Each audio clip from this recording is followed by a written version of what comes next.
This is the Cape Town Group 2 recording, Sparks, Maryland, the United States of America, of the 24th Street Club House get-together. Larry is here, and we'll give you just a moment of what's going on. 12th anniversary. Thank you, Tom. We are just opening here in New York City, in the first AA clubhouse in the world, our 12th anniversary of the opening of this clubhouse. I've already announced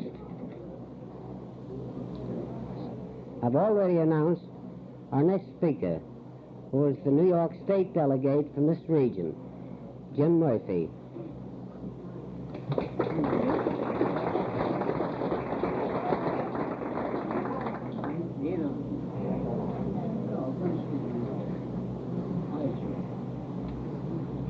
Well, to be privileged to participate in the 12th anniversary of the 24th Street Clubhouse, I assure you, is indeed a pleasure. And although I've been here on many occasions, I have learned from the elders of the Alcoholics Anonymous the great tradition and the means that this particular hallway facing me has meant to many of the members of Alcoholics Anonymous. I have heard some very good stories about the hallway and the dense smoke, and I have heard hinted many of the opposite requirements, so to speak. Well, Larry introduced me as the delegate to the General Service Conference of Alcoholics Anonymous, and I inherited that job through rotation, and I never failed to mention that if I was to try to fill, or partly fill, the shoes of Henry Zola, who was originally elected, to me is an impossibility. But I can tell you this much, that perhaps to most of you who know that the General Service Conference, the third legacy of AA, perhaps some of you had read the pamphlet that was issued in 1950 and 51 in regards to it. The General Service Conference of AA, the third legacy, is the turning over of Alcoholics Anonymous to its membership. It is a vehicle through which the membership as a whole will have a voice. And it is in a trial basis of 4 years in which the regional areas of this particular country and the provinces of Canada are represented in 2 panels that assemble here in New York in April and meet with the various functions of AA in terms of the Alcoholics Anonymous Foundation, the Works Publishing Company, and the Grapevine. These particular delegates meet in 2 assembled panels. The first one met last year, which was half, and they in turn, after a 3-day period, went back to their particular areas and tried in a way and in a manner to carry the particular message of the third legacy of AA to those particular members. This year, the full panel, consisting of 75 members, met here at the Commodore for a period of 4 days. And for me to try to bring to you the feeling that existed among those members and also the directors, both alcoholic and non-alcoholic, of the Foundation Board, is an impossibility. But the sole purpose and objective that each and every particular member had at that particular conference was to the furtherment of AA and the carrying of the message of this particular wonderful program to those who have not yet heard of it and would eventually be in need of it. My particular function at the conference was to observe and see the reaction to the Alcoholics Anonymous, its operations in the various parts of the country and in Canada. And I can assure you, from the 4 days that we spent in the Commodore, I was out of it once. It was strictly a business proposition insofar as time and effort of the individual was concerned. This third legacy, the General Service Conference, as I said before, is the vehicle, is the means that you and I individually, through the particular group delegate, and in turn to the particular geographical area state delegate, will have a voice in the operation and in the functioning of AA. Now, as Bill had said at that particular conference, that at many times, in the inception of the book, and in the inception of the Alcoholic Foundation, and the introduction of the traditions of AA, the need, the function, the particular service was there before the need was seen. And in this particular case, with the General Service Conference, perhaps to many it will seem strange, as to the traditions were. But as you go around to the various groups and various situations arise, it is always referred back to, well, what does the tradition say? What does the experiences of all these particular years of the group memberships in AA, what have they learned through that particular membership? And it took time to seep in, as perhaps it will in this particular conference. But I assure you that this third legacy, this General Service Conference, to be there and to see the functioning and to see the oneness that existed between the membership, to just try, there was no personal glory, there was no personal feeling that anyone was bigger or greater than the other. It was solely as a what can we do to further this movement, that nothing may come in and destroy it and take it from us. So here, as you, as members of AA, have the particular voice, whereas heretofore it perhaps would come down from the foundation, it is now coming up from you to them. For the voice of AA, we have reached maturity, we have reached a particular situation, a particular time in AA, where we have grown up and must stand as a unit of members.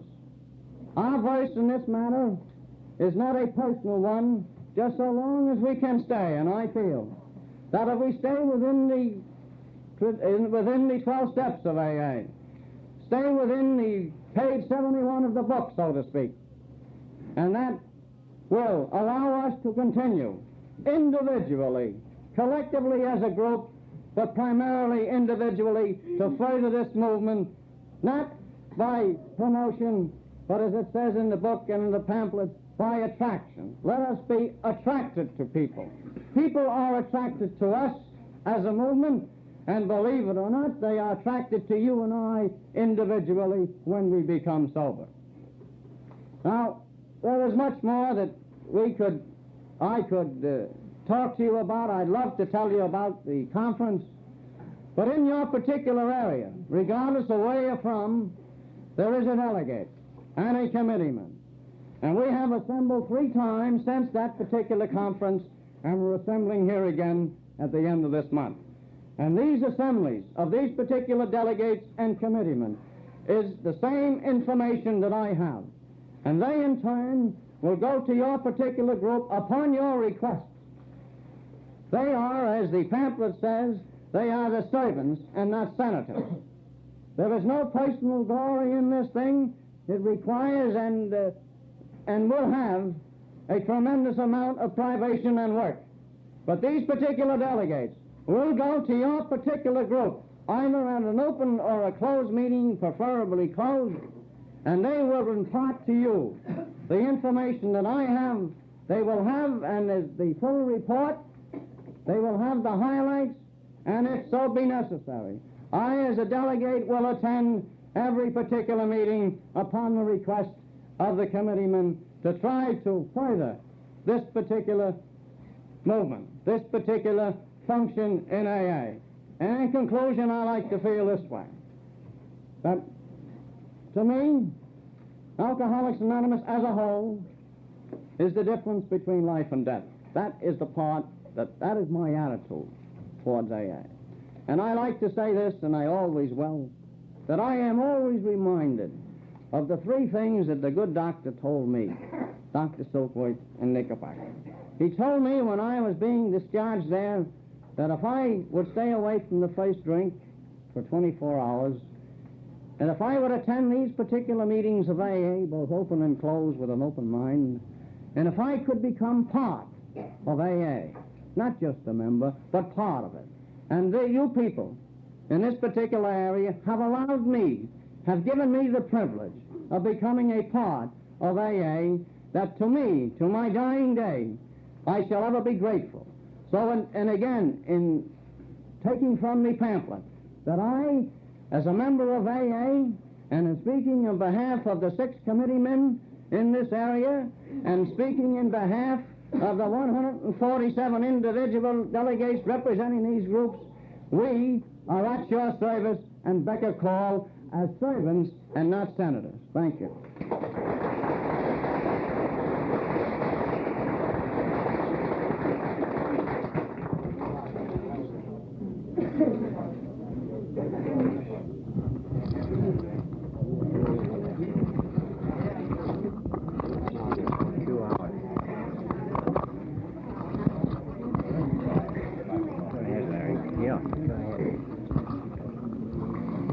A lot of you remember and know old Tom Mulholland. Tom was the first custodian here at this old 24th Street clubhouse. Well, Tom phoned this afternoon, and he was unable to get here. We had billed him to talk. Well, now we're going to call upon another old member, and you all know her, and she's just going to carry on from here for a while. Frances Foley.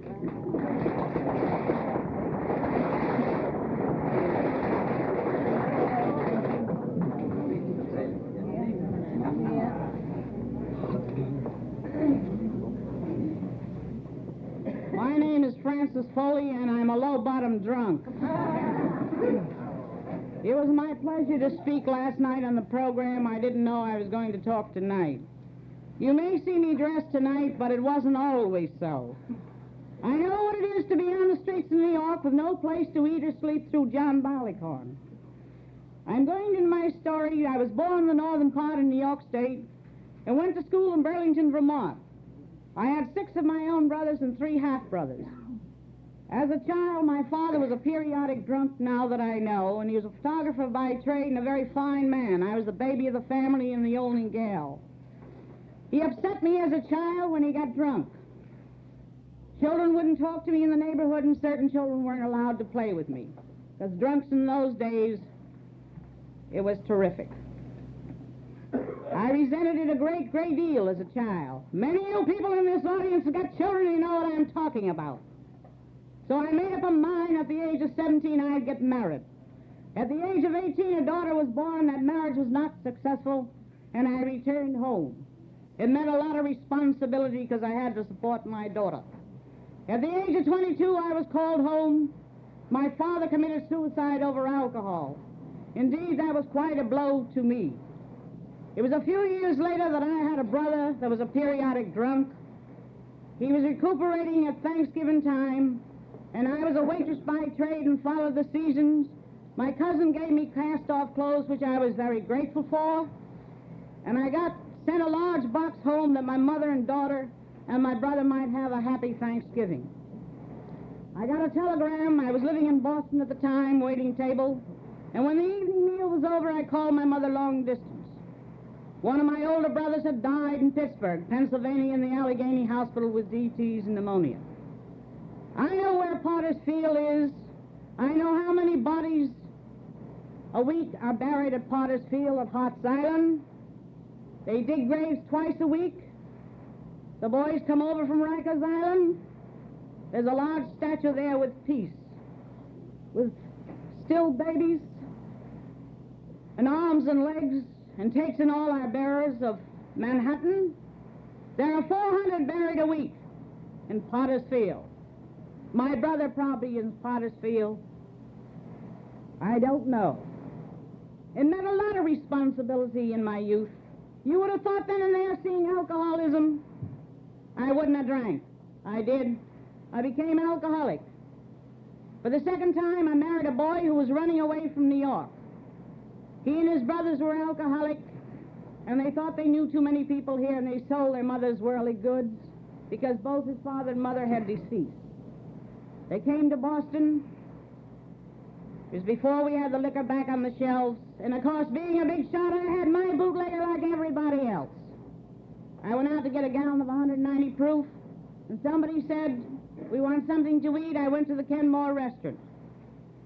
I got sandwiches, and I met a fellow there I knew, and he introduced me to my new friends. Once again, us alcoholics are such big shots we have to produce a drink. I had a few drinks of 190 proof, and I left 3 or 4 glasses of the alcohol with my new friends. I went on my merry way. It was on Montfort Street that I was coming off of this drunk, with the shakes, the jitters, the remorse, and the loneliness only an alcoholic knows. Once again, I had left my family down, my mother and daughter. Well, these gentlemen stepped up and said, "Good evening, Mrs. Wright." I said, "I don't remember meeting you." They said, "We met you New Year's Eve."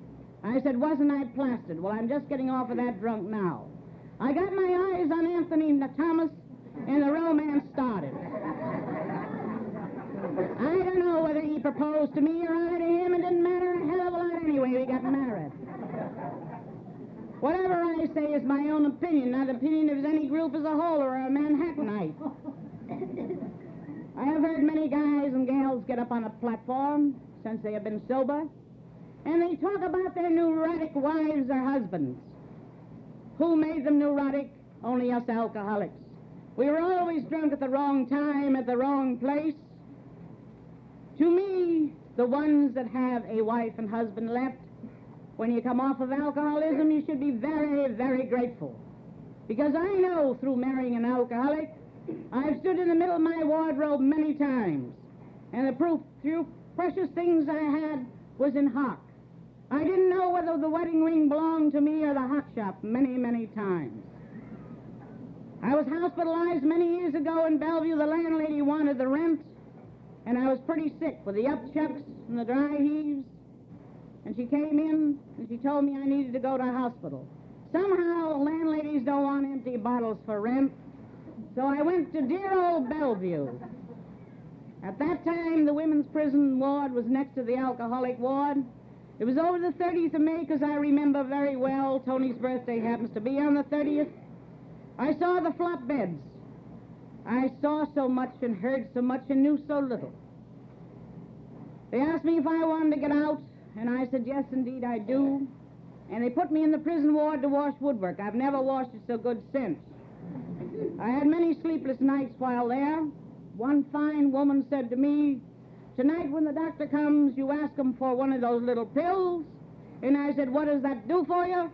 She said, it puts you to sleep. I said, I heard you and your husband talking with the doctor and the nurse outside today. You're going to be sent to a private sanitarium. Why are you going there? She said, I take too many of those pills. I said, to hell with you, I won't have it. It was fortunate for me I never got on the goofballs. I was north again after a very damaging drunk.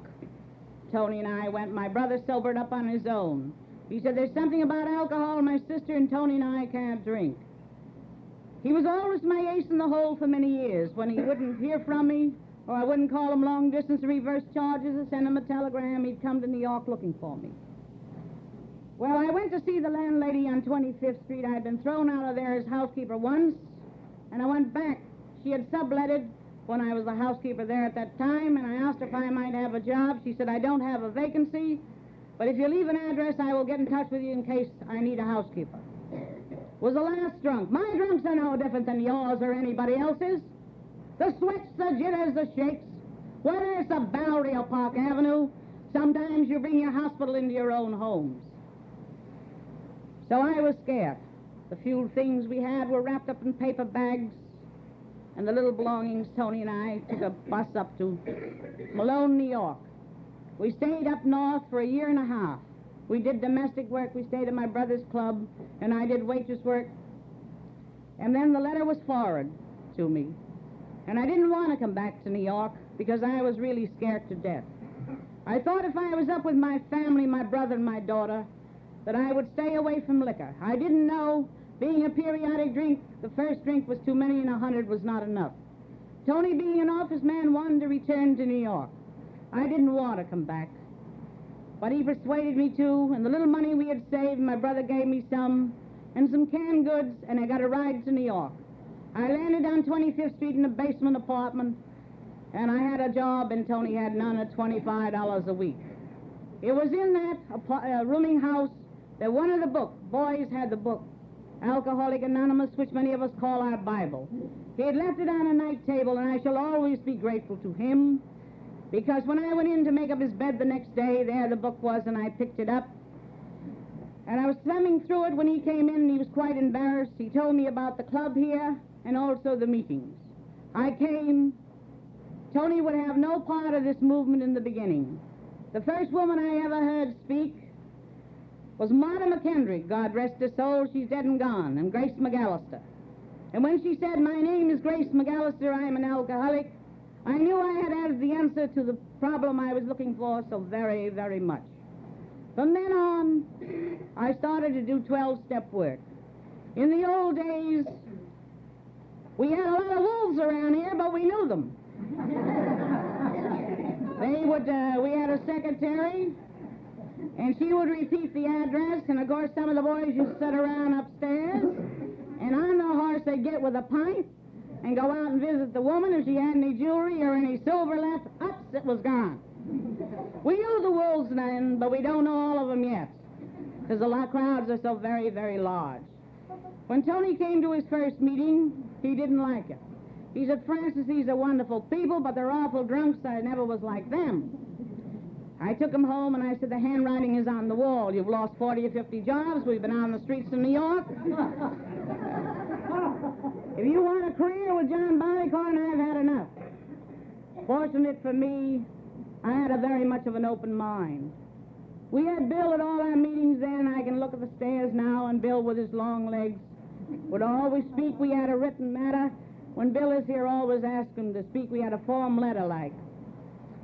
Well, then I did work in Bellevue.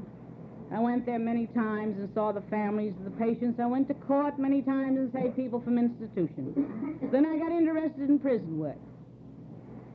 And I've been the head of the volunteers at 41st Street of secretaries. I can't spell secretary, but I can work there anyhow. And went on and on and on. After 3 years of being in AA, I had to borrow $30 for my first bed. And sometime I used to have a feeling maybe I can take a drink. And then I'd look at the bed and I'd start to dust it, and I'd say, "Foley, if you want this bed, you better not do any drinking, because you won't have the bed." Tony asked me when I first came in here, how do they maintain the club? I said, "They pass the hat." He said, "Now I got a job that's just the beginning. They're going to bring out an application. They're going to garnish my salary. You're going to sign it, and I'm going to be in the bag." I said, "Don't worry." I remember the ambulance coming down from Rockland in the early days, and I thought 12-step work at that time was to give somebody to eat or help anybody that you could. So I used to wait outside for the ambulance, and I used to grab a couple of boys off that didn't look very well fed, and I'd take them over and share what I had with them.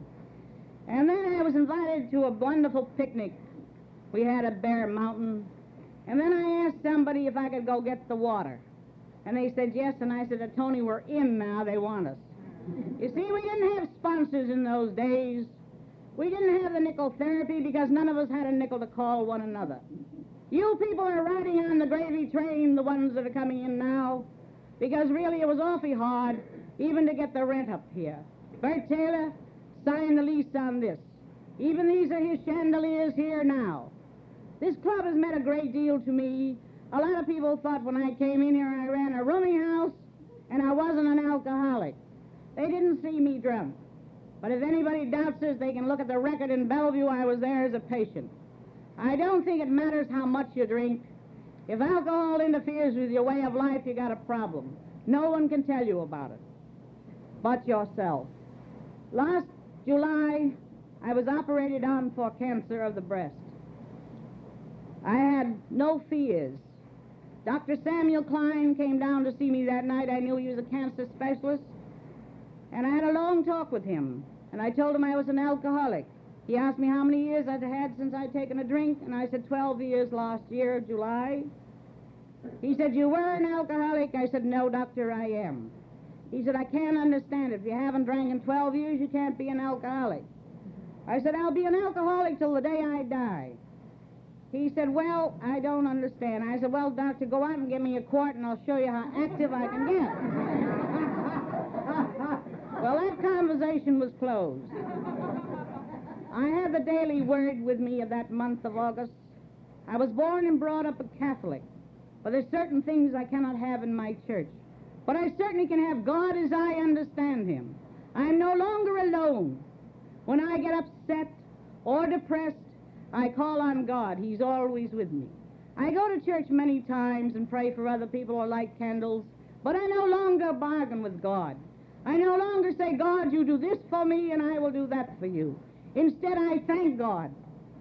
So I read the Daily Word of August last year, the whole thing, and I had a great deal of peace of mind. And then Samuel Klein talked to me the next morning, and I said, Doctor, you know, there's only one thing I have in this world. And he looked at me very funny. I said, you can steal my husband, you can steal many of the material things, but you can't steal my sobriety. I am the gal that has to give it away with one drink, and that's the only thing I possess. It was a very short time. On Tuesday, I was 2 hours and a half on the operating table, and that Saturday they let me home, and the following Tuesday they came and took the stitches out. I had many phone calls, many cards. My room was packed with flowers. Where did I meet these friends? Only in Alcoholics Anonymous. And this is one thing, you can't buy your friendship. You have to earn it. You can't have an AA personality and a home personality. You must practice these 12 principles in all your daily affairs. And you are no better than the other guy, or the other guy is no better than you. We have one thing in common, is because we're alcoholics. We suffered a great deal. I am grateful for AA because God has given me so much, and I've given so little. Thank you.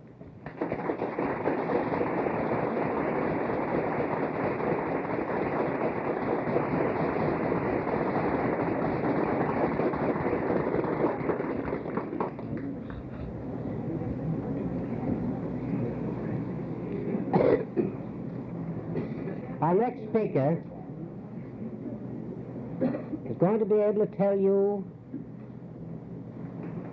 one of the most interesting and startling things to us all, I'm sure. We of Alcoholics Anonymous, in those days long ago, didn't dream that it would go all over the world. We had no idea just how far it would go. But within the past 5 or 6 years, something has been happening. And I'm going to let this next person tell you just what it is. Lois Wilson.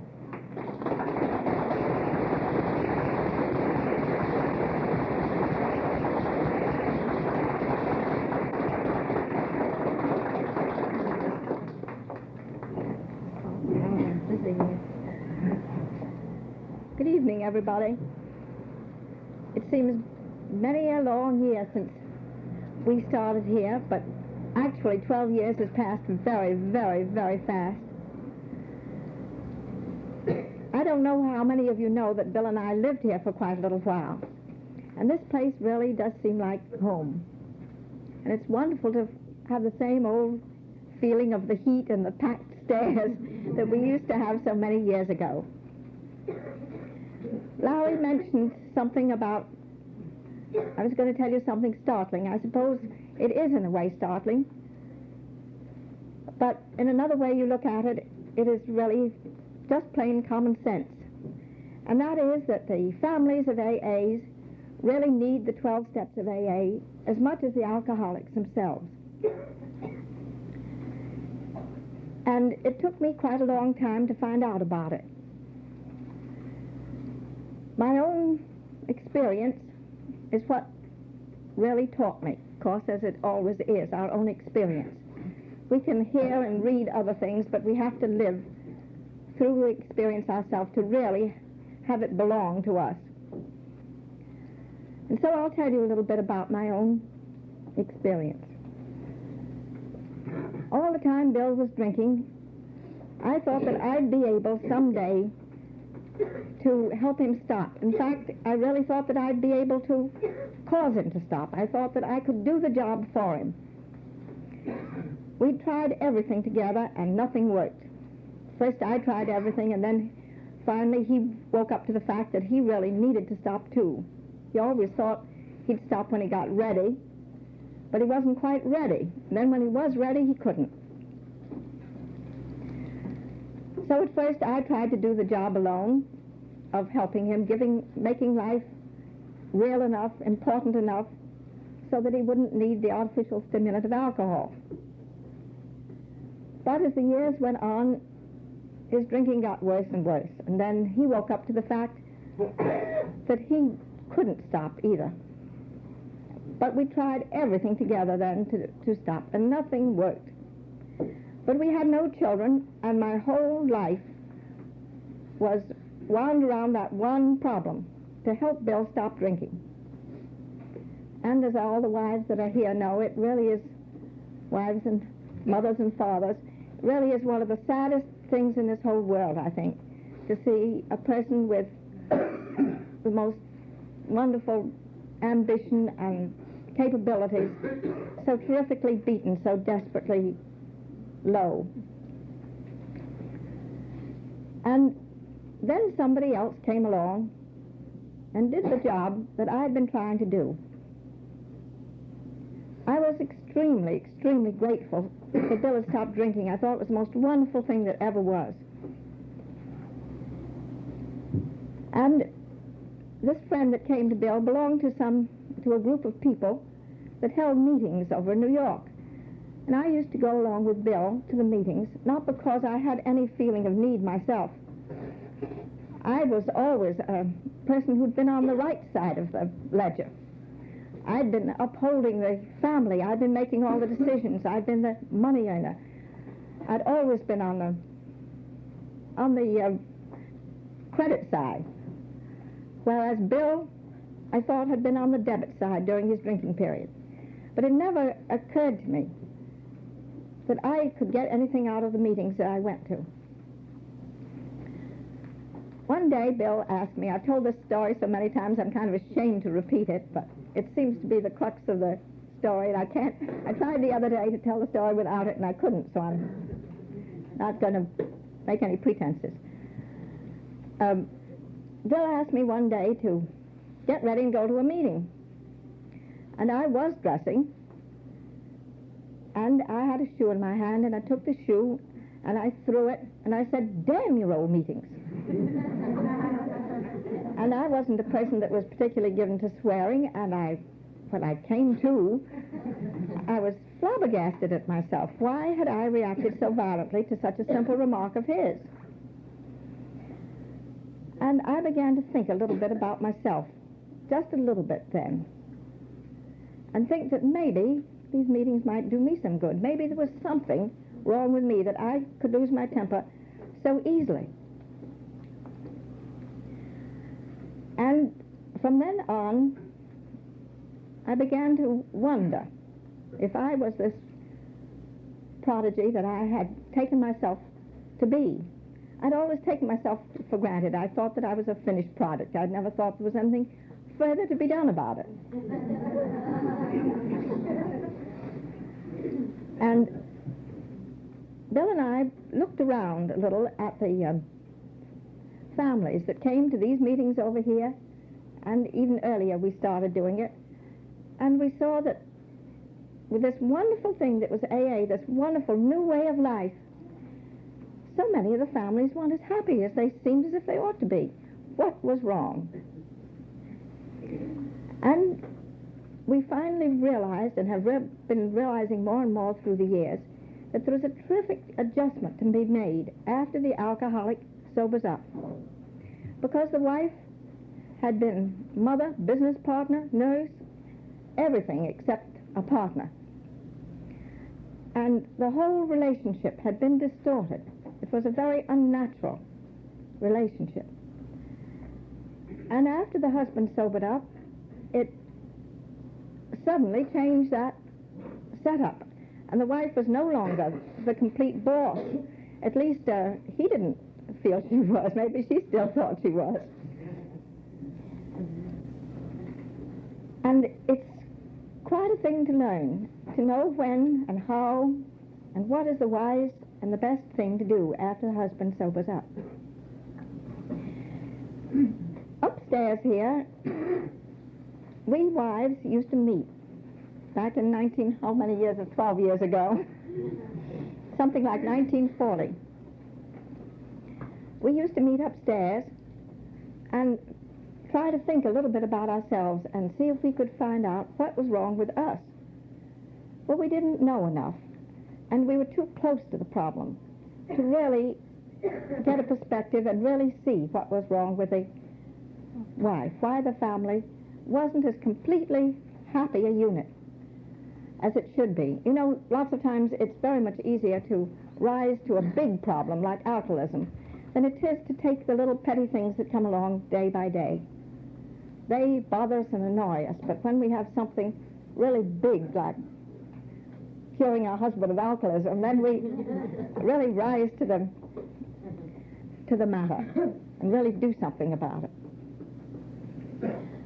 Well, these little meetings upstairs really didn't amount to much because, as I say, we were too close to it, we didn't know, but we were trying. And all over the country, since that time, wives and families have felt that same need that we felt. We knew that there was something wrong, that AA had everything within it that we could possibly need, but how could we family get the meat of it for ourselves?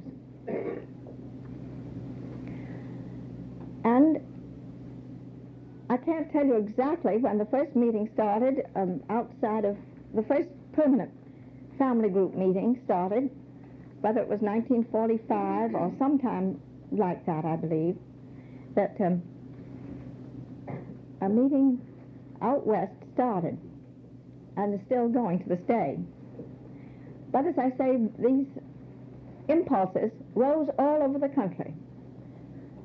And now, after these 12 years, there are 12 years of this club, but 17 years of AA, there are family groups. There are 350 family groups all over the world. And we have found that we need the 12 steps of AA ourselves. We first, as I did, thought that we could cure the problem, that we could cure our husband of alcoholism, that we could... I was going to do the job for Bill. There wasn't any two ways about it. And we find that we have to surrender that we ourselves are powerless over alcohol, just as powerless over the problem of alcohol as the alcoholic is. And for so many years we thought we could do something about it. It doesn't mean that we can't help. We can help tremendously. But the alcoholic has to, he and God are the only ones that can cure him of alcoholism. And as soon as the wife really realizes it and takes the first step of AA, that she is powerless over alcohol, until then, really, she isn't much help to our husband. And then we found that we had to take our own inventory. I found that I had been resentful, that my feelings had been terribly hurt, deeply hurt, by somebody else coming along and doing something that I had tried to do for so long. My whole life job, I'd made the pivot of my whole life was to help Bill. And I hadn't done it. Somebody else had. I had to assimilate that idea and realize that only God can do a thing of that sort. And I had to realize that my resentments were in my way of helping Bill as well as helping myself. And also, we had to learn that we had to do the 12 steps. If we had this wonderful thing, we had to pass it on, too. We had to help the next wife who was puzzled and confused and hurt, perhaps, and full of resentments. You see, for so many years, get back to my own case again, for so many years, Bill and I, although he was drunk most of the time, but we were together. And then after he sobered up, I didn't see him from one hour of the morning till nighttime. He was out working with other alcoholics. We had the house full of drunks. There were 5 living in our house at once in all stages of sobriety. And the things that went on at Clinton Street are really something terrific. But I wasn't the important guy anymore. I didn't have the decisions to make. I wasn't needed the way I had been needed before. And I had to realize that the need that I had was very necessary for the time. But it wasn't the proper and the right relationship. That a partnership is really the true status of husband and wife. And we should work towards that. And I should stop my nagging and bossing and taking for granted that I was going to decide things. So that we wives really have quite a job of business to do on ourselves. And upstairs here now again, through the kindness of the committee here, they have let us, we wives, come and hold our clearinghouse meetings. The clearinghouse is something that corresponds in a kind of a vague way to the foundation. We are a unifying or coordinating. We receive letters and we send them to groups. If somebody asks how to get in touch with a family group in Kalamazoo, we tell them about it. And we're sending out literature, and we're getting inquiries how to start groups, and inquiries of all sorts. Ann Bingham, a friend of mine in Chappaqua, is helping me out. And we did this for some time in Bedford Hills. And then it grew so fast and so big that we thought we should come down here and get some volunteers to help us.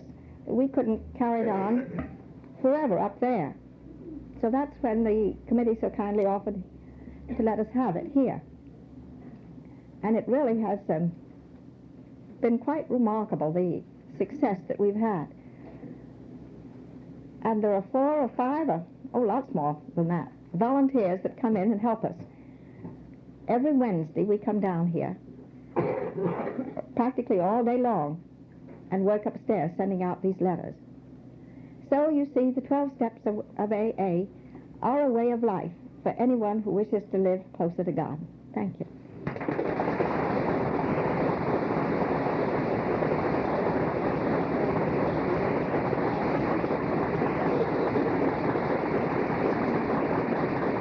Many of you weren't here last night for the unveiling of Lois's picture.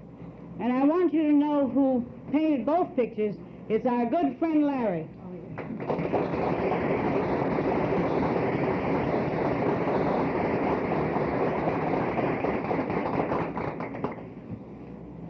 Our next speaker needs no introduction at all.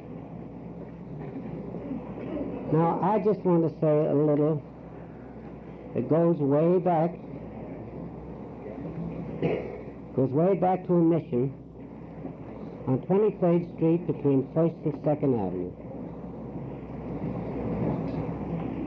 And about some of the things that happened there, and about one person in particular that seemed to come among us who were seeking for something and we didn't know. This person seemed to have a glint in his eye. None of us knew. And we didn't know where it was going. I don't think he knew, but the glint was there. God knew. And thank God to him that we are all here tonight. Bill Wilson.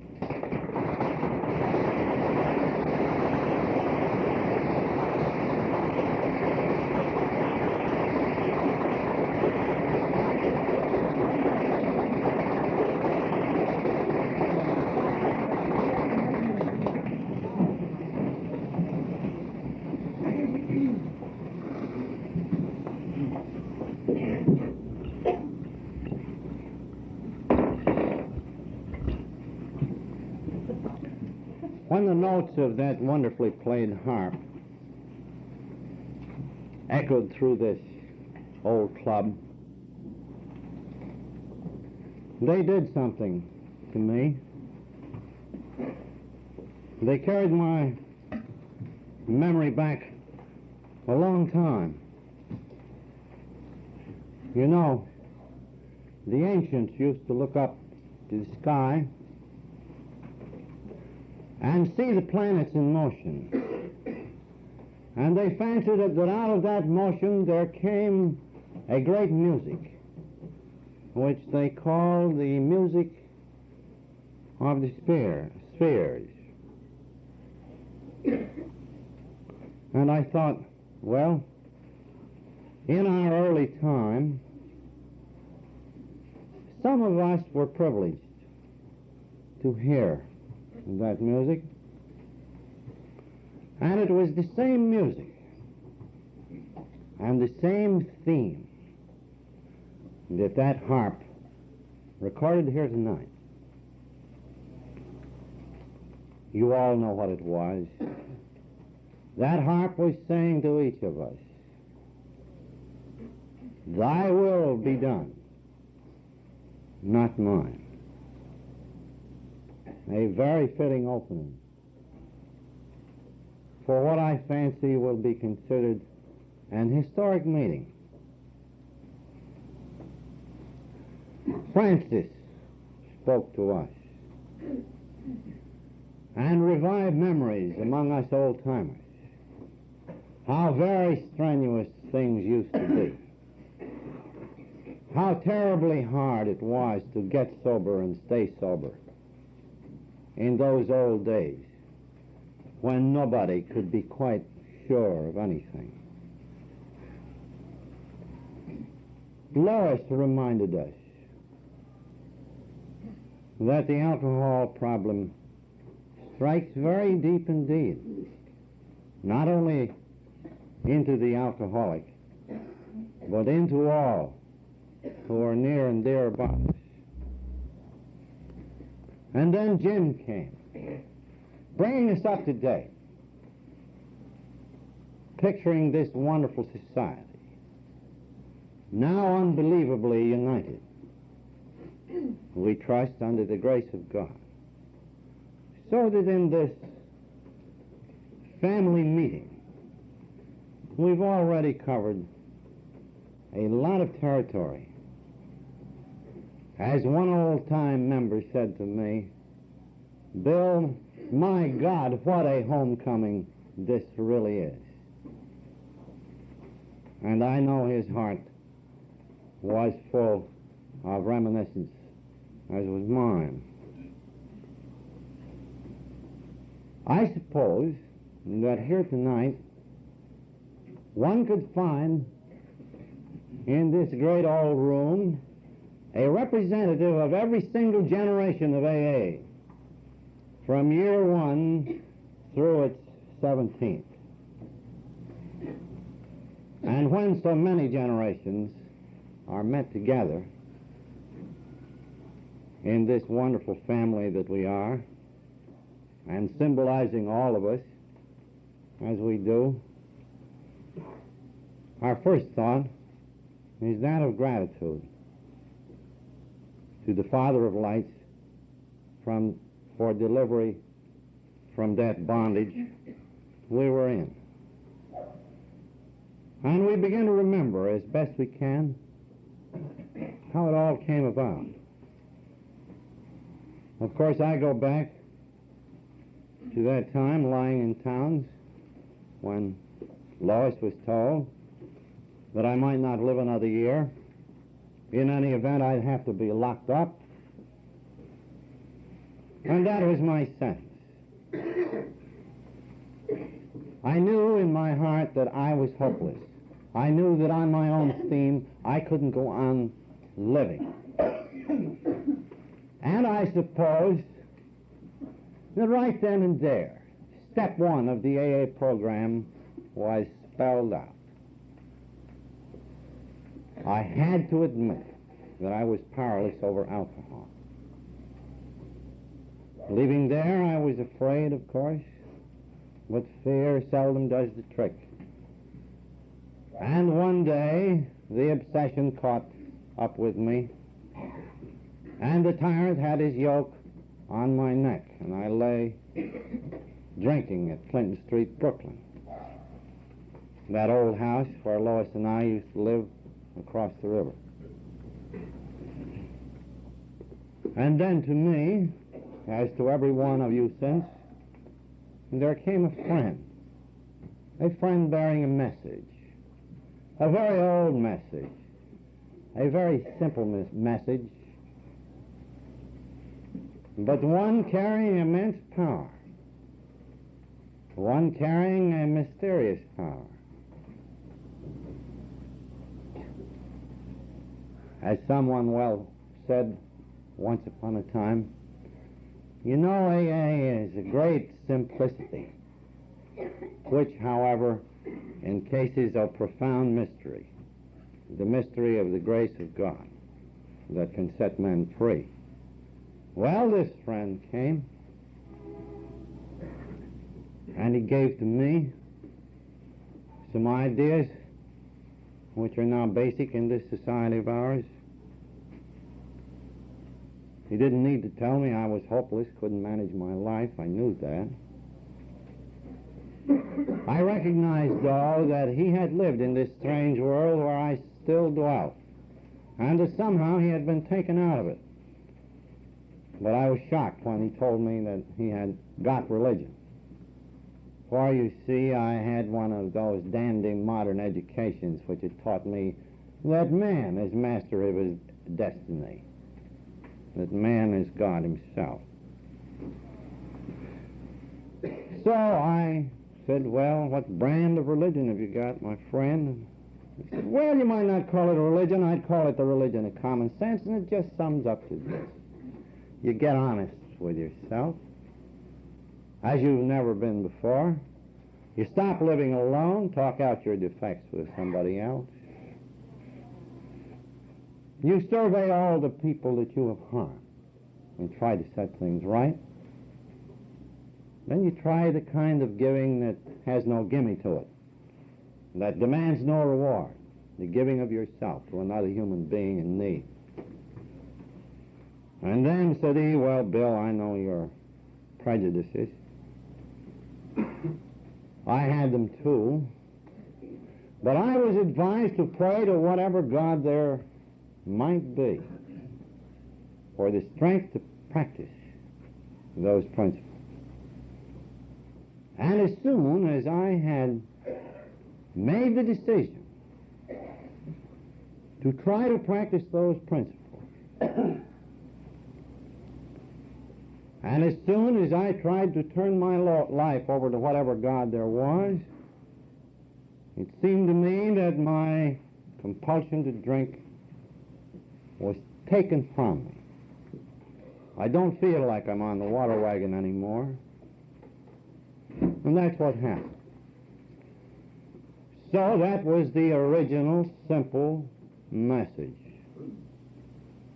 which, however, did indeed encase a profound mystery. Well, I listened, as so many have since.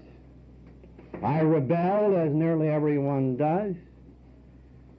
But at length I said, well, who are you to say how you will get well? If you suffered from cancer, and there was any way you could get these cells destroying you exercise, you would do it. You would become utterly and abjectly willing to depend on any physician who could stop that malignant growth. And you're a guy who has a cancer of the emotions. So if there is any great physician, you'd better seek him out. I went then, half drunk, over to see old Doc Silkworth. The old man's face fell as I entered the hospital, for you see I had been one he thought might get well. A better understanding of what alcoholism was, plus the really great resolution I had to get sober, he had thought these resources might do it. But they hadn't. And I shouted to him, "I've got something." And the old man's face saddened again. And he said, "I'm afraid you have, my boy. You better get upstairs and get to bed." Then comes the friend again, bearing the simple message, containing the great mystery. And he repeated it to me once more. And when he had gone, I fell into a black depression.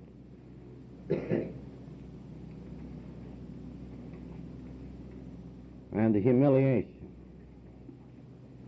and shame of it all overpowered me.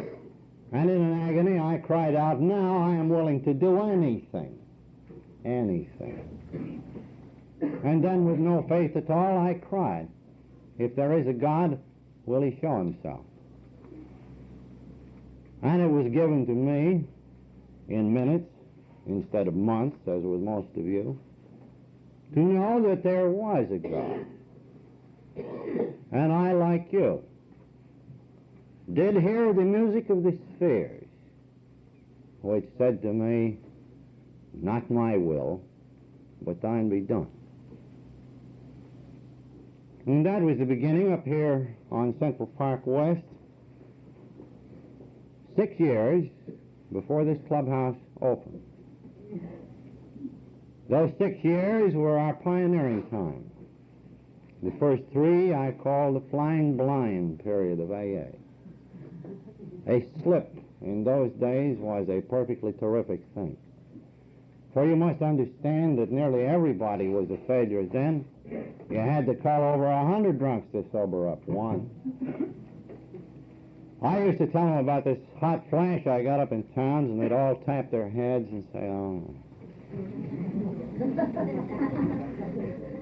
And then when somebody would stay sober a matter of months and then slip, we would all look at each other and say, "Who may be next?" But at the end of 3 years, talking with old Doc Smith out in Akron, where, as you all know, the first group really started, we began to add up the score, and we saw that we had about 40 cases with real time behind them. And then we knew that we had not only heard the music of the spheres, we had seen a new light shining in among us children of the dark. We know that a candle had been lighted which might be passed hand to hand. We could imagine that someday it might circle the world. How could that message be passed on? So in the remaining part of those 6 years, that was the great question. And it was that quest which caused us, about 30 who wrote the stories, I who umpired the rows that produced the text of the book Alcoholics Anonymous. That's how we got out this AA book, figuring that perhaps if such a volume got into circulation, drunks off at a distance might read, and we might write them, and they in turn might form groups. Such was the daring dream of those days. Well, when the book came out in '39, only a year before this club opened, there were only 100 drunks. I guess we exaggerated a little. You know, we even thought of calling the book at one time 100 Men. But we had one woman dry then briefly, and she squawked like hell. So we called it Alcoholics Anonymous instead. Well, then friends began to rally around us. You know, this thing could have got nowhere without its friends. Harry Emerson Fosdick reviewed the book. In the fall of '39, Phil Nausler printed a piece in Liberty. And that brought in about 800 inquiries into our foundation office up here. Also, folks, it peddled enough books so Lois and I got some sandwiches on the hamburgers. In the next year, in the spring, John D. Rockefeller, who through some friends had been keeping an eye on us, decided the world ought to know more about this parcel of drunks. It wasn't a very big parcel. Even in the spring of '40, there were only a few hundred. Akron, Cleveland, New York City, sprinkling in Washington. I guess a few in Chicago, Detroit perhaps. So, John figured he'd pitch his dinner. And he invited a lot of very big people.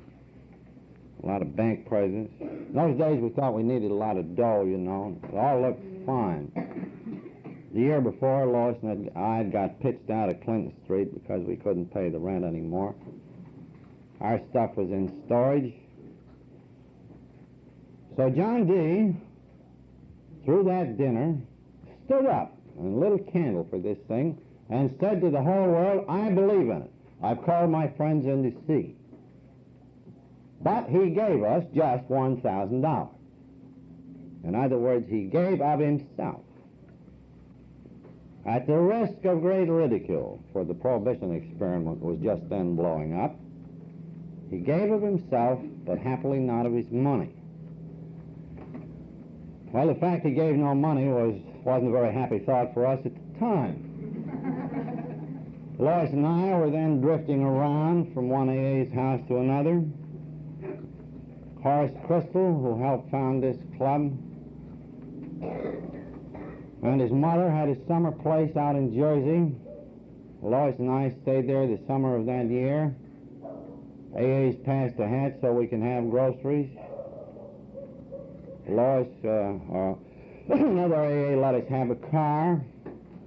It looked like the printer was going to get the book. That was broke, too. Things were really tough.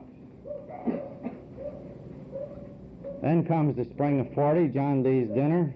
A few books moved. We were still moving from place to place. We lived with the Valentines out in Jersey, where I first met good old Tom Mulhall. God love him. Too bad he isn't here. We'd just taken him out of Rockland Asylum, one of the first customers from there. He's lit a lot of candles since, no fooling. Well, the upshot of it all was, at that point, that AA needed a home in this area, and so did the Wilsons. So Horace and Bert and Bobby and a number got in here and started this club. The first AA clubhouse in the world. And this is its 12th anniversary. I went to a little country school up in Vermont, and in my penmanship copybook, there was a line, "Great oaks from little acorns grow." How little could we know what was to come out of this club, and what history it would see in the making. For looking back, we realize that in the year 1940, our struggling society still faced great perils. It was proved, yes, that drunks could stay sober for a while on these principles. Nobody knew if they could stay permanently sober. And it hadn't been proved at all that we still screwy people, though sober, could live together in close quarters. What about the family life among the alcoholics? Could this outfit hang together? Well, the drunks began to populate this club. I think at first we used to issue keys, for the front door and, for the solid members. And then they would get a little unsolid and they began to sleep in here and they began to use the telephone very freely. And I think Ma mentioned the Big Bad Wolves and Little Red Riding Hoods. We ran up against the proposition, well, this clubhouse has somehow got to function. It ain't going to function all by itself. Of course, we had a management, something vaguely called a corporation, the deacons who showed up meeting nights and passed the hat and made most of the speeches, but how was this thing going to function day to day? Well, we had to get some help, we figured.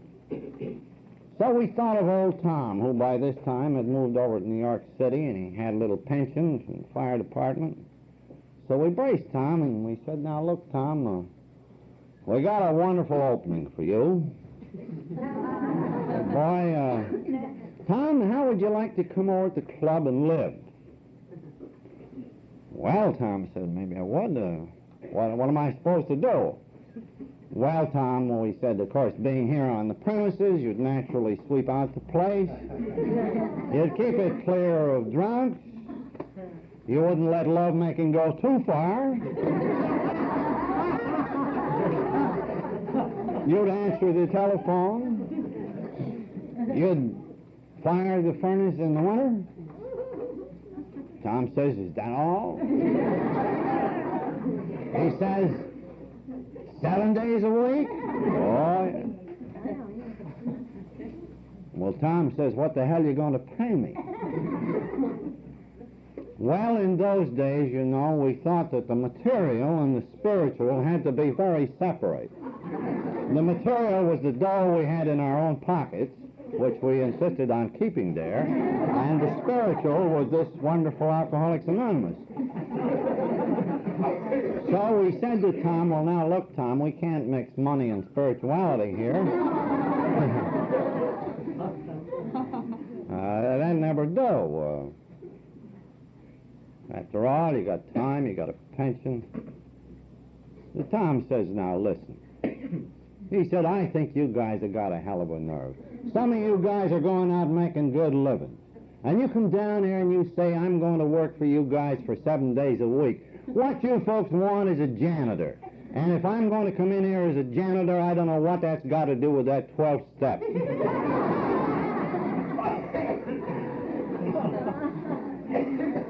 So we discovered one of the basic principles of AA's functioning. And the line between what is professional AA and just being a janitor or a guy that fries some hamburgers or an author that writes a book or a gal that sits in the intergroup began to be drawn right then and there. The outline of one of AA's traditions, which wasn't even thought of then, had really begun to appear.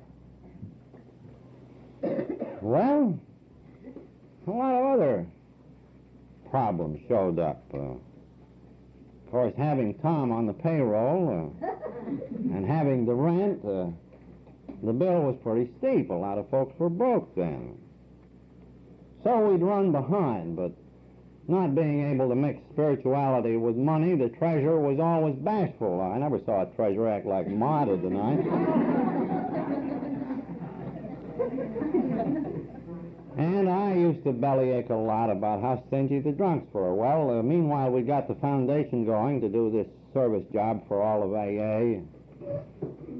We'd ask the alkies all over the country to send us in $1 a year of their newfound money, you see. And we figured if they sent in $1 a year apiece that we could hire a gal to answer the letters. Boy, there were letters coming in by then. It's now 1941. Jack Alexander has written that piece in the Post. Thousands of inquiries were piling into our office. We had this whole floor filled with volunteers answering the first rushes. Well, when that happened, we knew that what was coming out of the book would never pay the office rent on the foundation. And So we asked the drunks around the country for this buck a year, see. Well, they were slow in getting it up. It was said that out west that that's probably a racket, and this guy's got that truck backed up to John D. Rockefeller, and God knows he must be making millions out of that book, and it was slow coming in, and so I'm steaming up and down the foundation office one day, and I said to myself, my God, these drunks are a stingy bunch. Won't send one lousy dollar down here to answer this frantic man. Ain't it terrible? By that time, an old school friend sticks his head in the door. He's a drunk. He's one we'd had at Clinton Street. One of our prize slippees. He had an awful hangover, and gee, I felt sorry for him. And at that time, Lois and I had an income of $30 a week, and we were living upstairs here. Of course, we had free rent, but no groceries, just $30. So I called him in my office, and I put my hand in my pocket, and I handed him a $5 bill. Well, that was a lot of dough out of Lois's grocery money. And you know, folks, it made me feel real good. I said, why, these stingy drunks? Me, I'm giving this friend of mine $5. Gee, I felt good. That night, I sat right up there on those stairs, where I often did. I was sitting alongside some new prospect, piously trying to convert him, when the treasurer got up, and in a much lower tone than Ma used, he said, well, folks, things are kind of tough around here, and I wish, you know, the janitor says you're going to throw, or the landlord says you're going to throw us out of here. Said, I wish you'd lean a little heavy on the hat tonight. Hat went all around the room. I'm talking to my prospect. Hat went up the stairs there, and as it came by me, I fished in my pocket, and I pulled out a coin, and it was a $50. I dropped that back in, and I got another one. I brought that out, and it was a dime. And I dropped it in the hat and kept right on. Then I woke up. I said, so you're the guy that's telling these drunks throughout the country they're stingy because they don't send in a buck for the foundation. You throw away $5 on this guy who's going to drink it up just to puff up your own ego. Then you come up here and the club is really in need, and the doors are about to close, and maybe you're going to get set out on the street too, and you put a dime in the hat. Well, slowly those realizations began to come to us all. And we began to see that it wasn't only just a matter of my sobriety, it was a matter of this thing hanging together. And out of those experiences began to evolve the tradition that we must place the common welfare first. Because without Alcoholics Anonymous, as groups, as a society, there can be little sobriety for anybody. So you see, the tradition on professionalism, the tradition, the common welfare comes first. The idea that we've all got to sacrifice a little something for the welfare of the whole was born right here. There was another idea that was born here. In the early days, of course, the oldsters ran everything. After all, we were the head men. We were the inspired leadership, so we said. And we had something called a corporation that ran this club. And the members of the corporation appointed themselves, and they took out the lease, and they hired Tom. They saw that the hat was passed. And you know, all these new people, after all, we'd sobered them up. Why shouldn't they do as we said? But they began to be restive, and there began to be murmurs around. How long are these old-timers going to run this deal around here? And one day, something spoke up that we now realize was the group conscience. And the group conscience spoke very angrily, and it spoke on a very common issue. It wasn't a high-minded kind of a talk that the group conscience gave the old-timers, but here's what happened. It seems by this time that card playing was another great problem. Gee, you had 2 floors of poker players, and you just couldn't get in here for the poker, see?